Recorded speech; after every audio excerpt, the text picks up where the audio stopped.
शुएब, सबसे पहले मैं आपके पास आऊंगी। शायद आपके साथ कोई मेहमान मौजूद हैं जिनसे आप बात कराना चाहते हैं इस मामले से मुतालिक, वो क्या कुछ कहना चाहते हैं जानना चाहेंगे।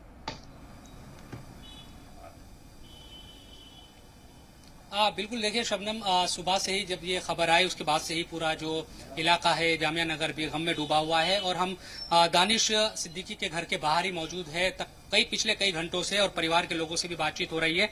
शम्स हमारे साथ मौजूद है, परिवार के ही सदस्य भी है और सुबह से यहाँ पर है और लगातार जो बातचीत सरकार से भी हो रही है उसके बारे में जानकारी है। शम्स ये बताएं कि क्या वालिद साहब से बात हो पाई अभी तक हुकूमत की, कितना मुमकिन आपको लग रहा है कि जो बॉडी है वो आ पाएगी, क्या चीजें अब तक हुई है?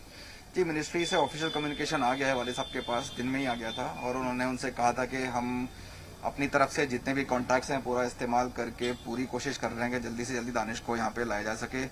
उनके फादर ने उसके बाद मीडिया से बात भी करी थी और ये कहा था कि जितना जल्दी हो जाए उतना बेहतर है। तो लगातार कम्युनिकेशन हो रहा है। अभी शाम को भी कम्युनिकेशन आया था, उसमें भी उन्हें बताया गया है कि आप फिक्र मत करिए, हम अपनी तरफ से पूरी कोशिश कर रहे हैं।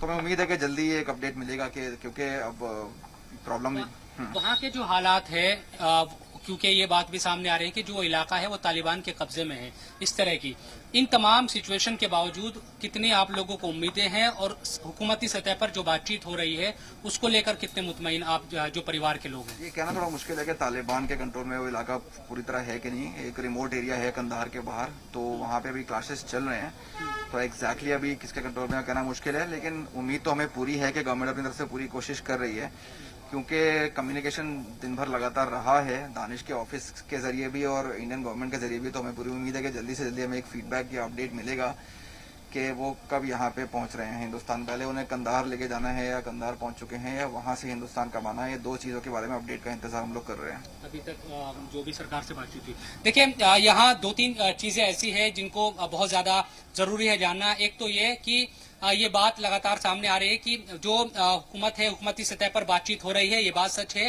क्योंकि परिवार के लोगों से संपर्क या राब्ता किया गया है हुकूमत का, और ये कहा गया है कि जल्दी से जल्दी कोशिश होगी कि जो बॉडी है दानिश की उसको हिंदुस्तान वापस लिया जाए।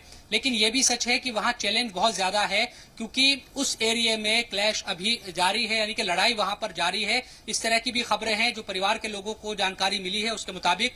तो वहां से बॉडी लाना बहुत ही मतलब एक चैलेंज का काम है। लेकिन फिर भी जो सिफारत खाना है हिंदुस्तान का अफगानिस्तान में, जो दूतावास है, वहां से भी लगातार राब्ता करने की कोशिश की जा रही है कि किसी तरह से उन लोगों से बात हो सके जहां पर बॉडी है और वहां से बॉडी किसी तरह दूतावास तक अगर आती है उसके बाद हिंदुस्तान लाना उसको आसान होगा। तो ये तमाम सिचुएशन अभी बनी हुई है, लेकिन अभी इस तरह की कोई खबर नहीं आ पाई है कि इस दिन या इस वक्त बॉडी को वापस लाया जाएगा। परिवार के जो लोग हैं वो यहीं पर देखिए कि घर के बाहर तमाम जो लोग मिलने जुलने वाले या फिर जो गम में शरीक होने के लिए वो लोग सुबह से ही यहाँ पर पहुंच रहे हैं। और यहाँ एक तरीके से चूंकि जवान बेटा चला गया, इस पूरे एरिया के जो लोग हैं वो बहुत बखूबी उनको जानते थे, घर में गम का माहौल है।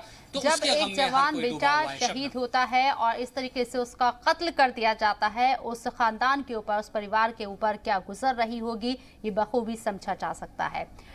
इरफान साहब, सबसे पहले आपसे मैं समझना चाहूंगी, तालिबान जिस तरीके से आगे बढ़ रहा है, 2001 में जिस तरीके से तालिबान को अमेरिका ने लौटा दिया था, उसकी ताकत को कम कर दिया था, लेकिन हम देखें 2 दहाई बाद तालिबान एक बार फिर से अपने पुराने किरदार में लौटता हुआ नजर आ रहा है।